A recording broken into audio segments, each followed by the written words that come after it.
All right. So, welcome to Little Sedona podcast. Today we're going to be with Elizabeth Frey.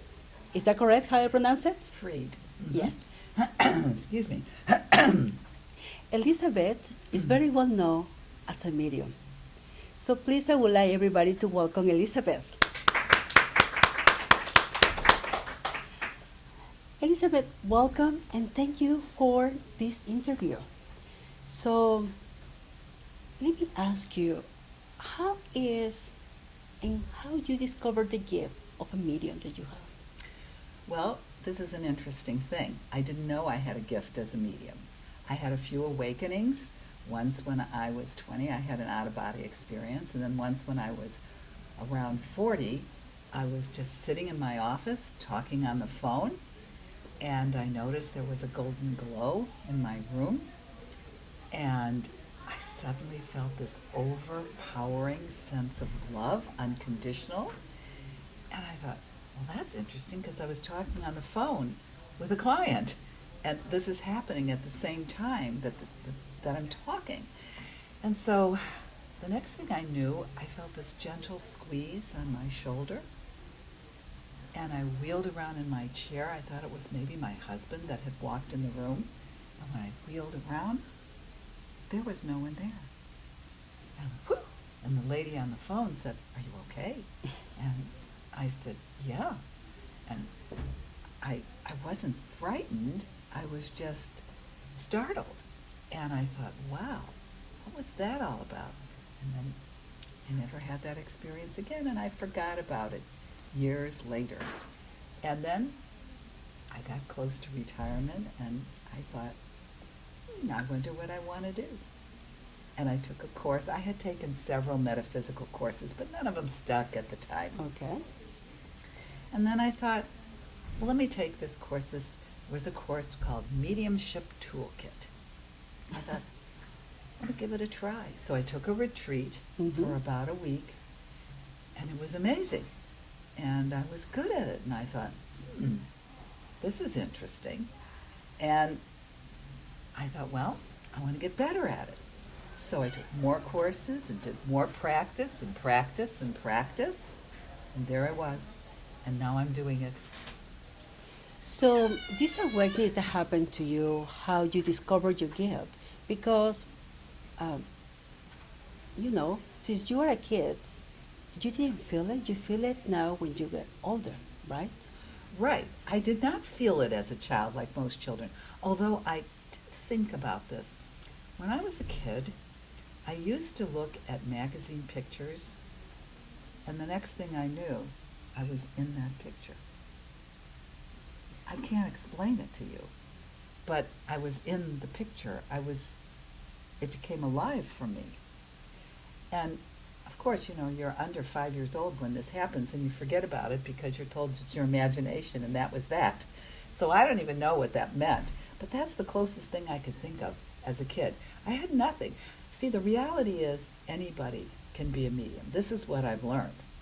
Everybody has the ability to be a medium.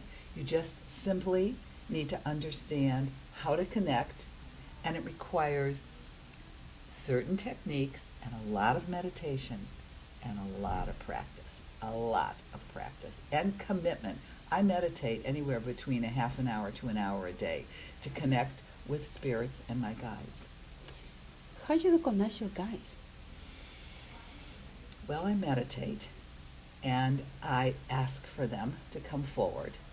And then when I'm in a meditative state, I ask questions of them, and I ask for guidance, and the answers come. And what made you look for meditation, Elizabeth? What made me what? What made you look for meditations, and at what time it happened, or what age? Well, actually, I started meditating using transcendental meditation in my 30s. I just felt that I needed to be more grounded and more spiritual. And then I did that for a while, and then I stopped. And now I'm back at it, 40 years later. Because yes, you never stop. It's always there, you Yes. know. And sometimes it's a decision. Do you feel like it was in the moment that you stop? You know, you feel how your life was at that particular moment? Well, I stopped because I was in business. I was running my own business. I ran my own business for 40 years. So the reality was I had to focus on the real world, okay? And of course you realize you're more than your physical body as you get older and wiser. Excuse me. And so you just do what you need to do. And I had to make a living. And now that I'm retired, I have the luxury to really get into my spirituality the way I always wanted to. I just didn't have the time. Okay. And what did you do at the time when running for your business? What did you do for your business? I was an executive coach. I worked with presidents, CEOs, and senior managers, helping them be more effective at running their business. You know, and being a executive person. Excuse me. Oh, that's fine. You know, being in the world, as you call it, you know, being like running business and being surrounded with people that also depending on you, you know, and then change everything for spirituality and be more spiritual and get that connection. Your colleagues knows about what you do now? I've told them, but I want to back up for a minute. My purpose in life is to be of service, okay?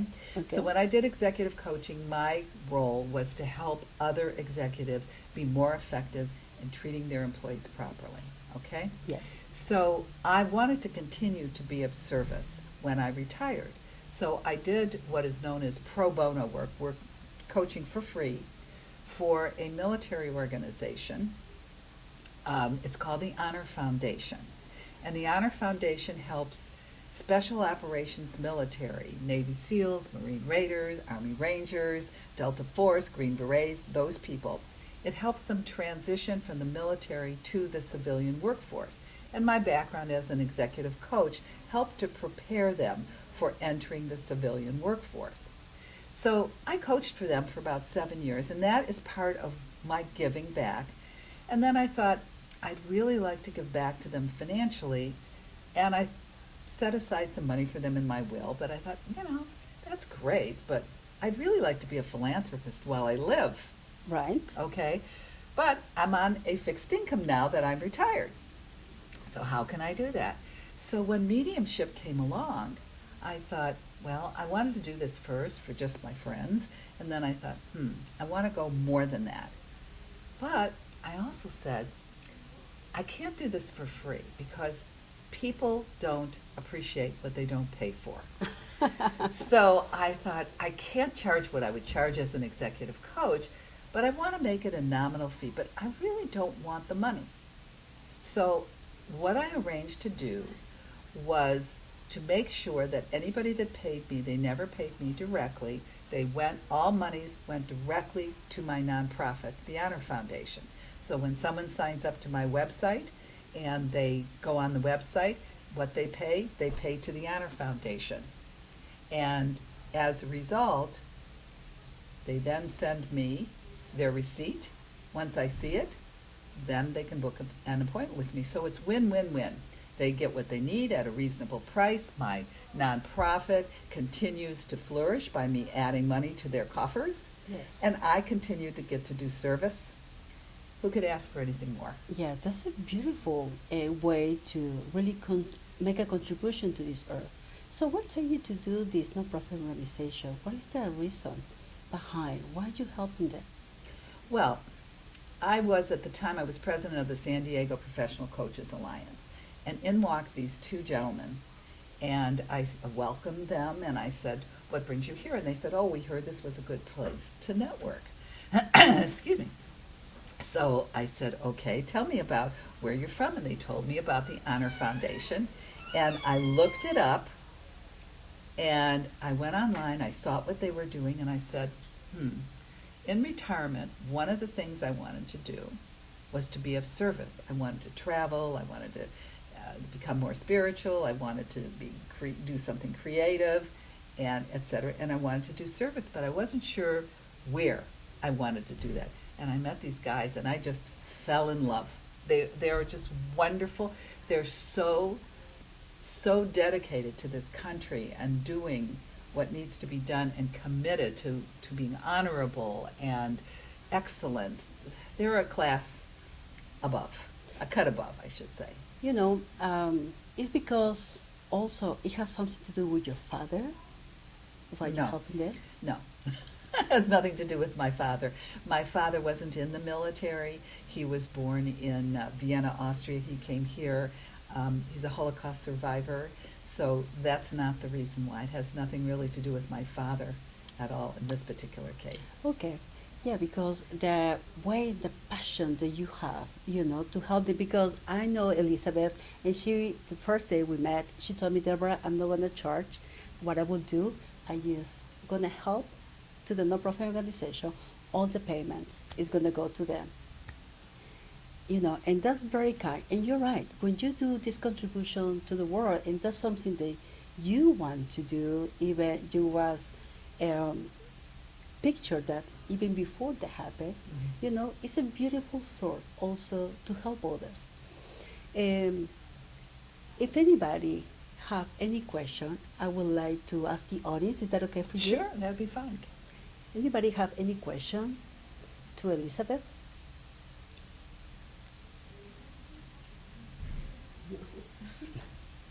So, when I you have a have, question. yes, Who was the first person came to you to tell you I would like to connect with somebody in the other side? Who was the experience of the person? That's a good question. I'd have to think about that. I think it was my my friend Patty. She had lost her husband, and she had lost several of her friends, and she asked me to connect for her. This is the interesting thing about spirit. Spirit, I cannot control who's going to come forward. All right? So I ask Spirit to bring forth someone who has the greatest good in store for my client. And so I tell them, listen, I can't control who's coming forward. You may have someone in mind, and I want you to keep a broad mind on this. Most people want a family member or someone like that to come through. Well, in my particular case, I say to them, I want you to think not only family member, but neighbor, coworker, friend, former lover, whatever, to consider. And as I give you evidence, because I'm an evidence-based medium, I might say something like, I see a gentleman, he's tall, he's got thick black hair, he's very physically fit, and he has a killer smile. Would you understand any of that? And then I have the client tell me if they do, and if they don't, then we keep going and we keep asking. The reality is, you never know. And then once we identify enough things that we think we have someone that they know, then I ask that spirit to give me a memory that only the client and they would know. And then I offer that memory, and if the client says yes, then I ask Spirit to give me a message, a healing or empowering message for that client. And then after that's done, we debrief the session, and the client tells me what they got from it, what it meant to them, and so forth. That's how it works. you know, when you mention in regards about they give you signs, you know, can you see it? Can you hear it? Or is the feeling only that you? That's an excellent question. I use clairvoyance, I see it. I use clairaudience, I hear it. I use clairsentient, I feel it. I use claircognizance, I know it. So I use all the clairs. I had a client the other day, and I'm sitting there and I'm going, oh my gosh, I feel everything is tingling. Would you understand that we had identified that this was her mother? I said, would you understand that she had circulation issues? And she said, yes. And then all of a sudden I was like freezing. And I said, would you understand that she was cold a lot? And she said, yes, she was cold all the time. And I said, oh, now I'm getting nauseous. I mean, all this stuff was happening to me. And she goes, oh yeah, my mom was always nauseous. Oh. So that was an example. So we knew we had her mother. Then I asked Mom to give us a message for, not a message, a memory that only she would know. Mm-hmm. So I'm seeing now, she's shopping with her mother at the mall, and the mother is like touching everything, picking it up, looking at it. I said, okay, I see it. She is showing me that you're at the mall, and everything she sees, she has to pick up and touch, and you're trying to drag her out of the mall. Would you understand that? And she said, oh, my mother used to drive me crazy. Yeah. That kind of thing. So then I went on to give her the message from her mother, you know. So it's very interesting how that happens. And it's very interesting how they communicate, you know. I'm glad that you share that experience because some people feel like, why I'm feeling all of a sudden how you just described, you know. What can you tell those people that have their gift and sometimes they feel scared? Sometimes they feel like they don't want to mention it because they feel like, okay, I don't know if this is real, it's in my mind. What you can tell them? Well, chances are it's real. Okay. Yes. The thing is, if it depends on what you're feeling. I have very clear boundaries, so I'm not getting spirits bombarding me. I don't let that happen. And if they were, I say, get away from me. I'm not working now. This is my space. But you have to have clear boundaries. You have to learn how to protect yourself in light. And I would encourage you to get trained and understand it rather than to be frightened by it. 99% of the time, you are always surrounded by guides. Your guides are always with you. You're just not necessarily attuned to them. You learn how to be attuned to them. You learn how to recognize the signs that they're giving you, and pay attention. I think that's it. Yes, pay attention is something like also the feeling, right? Mm-hmm. How it feels to you. Have you ever feel cold when somebody, you know, because this is something that somebody described, the coldness, the tinglings, Right. you know, and when they feel it, it's like a special, you Mhm. know, a special feeling, like a different feeling, you know. And some people say, you know, they was telling me early that when I feel it that way, and you feel like unusual. Yeah. Yeah. Unusual. Well, you know, it's very funny when I said I got very cold because I did it like this. I said to her, oh my God, I'm feeling so cold. She said, the movement that you made was exactly how my mother looked when she would get that way. So sometimes the spirit embodies you, and you merge with that as they're expressing themselves to you. And sometimes I get music. I had one client that I said, oh my goodness, I'm hearing the song Happy Days Are Here Again. And happy days are here again, the sky above is clear again. I'm not a singer, but okay. So this client starts crying, and I said, what's going on? She said, oh, my dad used to sing that song to me every night. And then, you know, sometimes I'll get a name. My favorite story to tell is I was working with a client in London, and I brought her grandfather forward, and the grandfather was going to give me a message, but before I could even ask him to give me a message, he starts doing boosha, boosha. I don't know what that word meant. It's not up to me to determine that, but I have to tell it. So I said to her, I know this is going to sound crazy, and it's a word I never heard before, but he's saying and I described to her what he was doing. And she said, well, even though I'm in London, I'm really from Poland, and the word busha in Polish means kisses. So you get it, you know, you get strange stuff like that, words I never heard before. I was just telling someone I was talking to someone's, the spirit was a father, and I said, would you understand that would you understand that he called you something like Ita? And I'm thinking Carmelita, Rosalita, whatever. And she's hardly responding to me.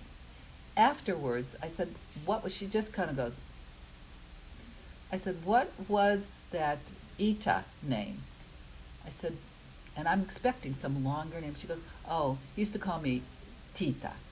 How close How was close. that, you know? Yes. It's just really funny.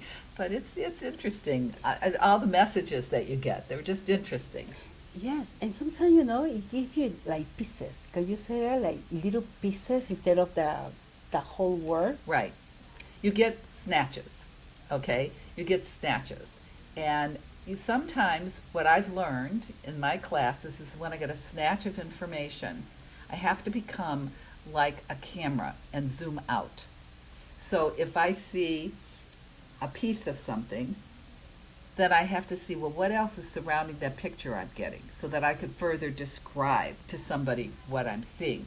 An example of that was, I said to somebody once, I see you eating something like cotton candy, and you're with your brother and you're eating cotton candy. Would you understand that? And she said, cotton candy, I don't know. So I zoomed out. I said, you're in an amusement park. Not like Disneyland, but some kind of state fair or something like that. That's what I'm seeing. And she said, oh my gosh, my brother and I know the amusement park. My brother and I would go there and go for ice cream. We'd get this blue ice cream, and the flavor was called cotton candy. Oh, So you never know how it's going to come to you. You just can't interpret it. You know? yes, and this is why the mediums helps a lot to have the connection with who already departed. So, before we end this interview, Elizabeth, how people can find you? Well, you can find me on the web. I'm under Elizabeth Fried. That's ELIZABETH Fried, FRIED.com/medium. And there you can see anything you want to know about me. And I really appreciate the opportunity to share things. And one last thing Yes. I want to say, and that is, a medium should never ask you direct questions. They will say, would you understand? Would you understand? And then you either say, yes. We want you to say yes, no, maybe, I don't know, I don't remember. We don't want you to give us information. That's our job, to find out who that is. Because it biases us. It starts to make us start thinking out of our left brain instead of allowing spirit to filter through us. So that's something you need to be very cautious of when you talk to a medium. Yes. And thank you so much, Elizabeth. In the name of Little Sedona podcast, we want to say thank you to Elizabeth and thank you for participating today. Thank you. I really appreciate the opportunity. Yes, sir. Thank you.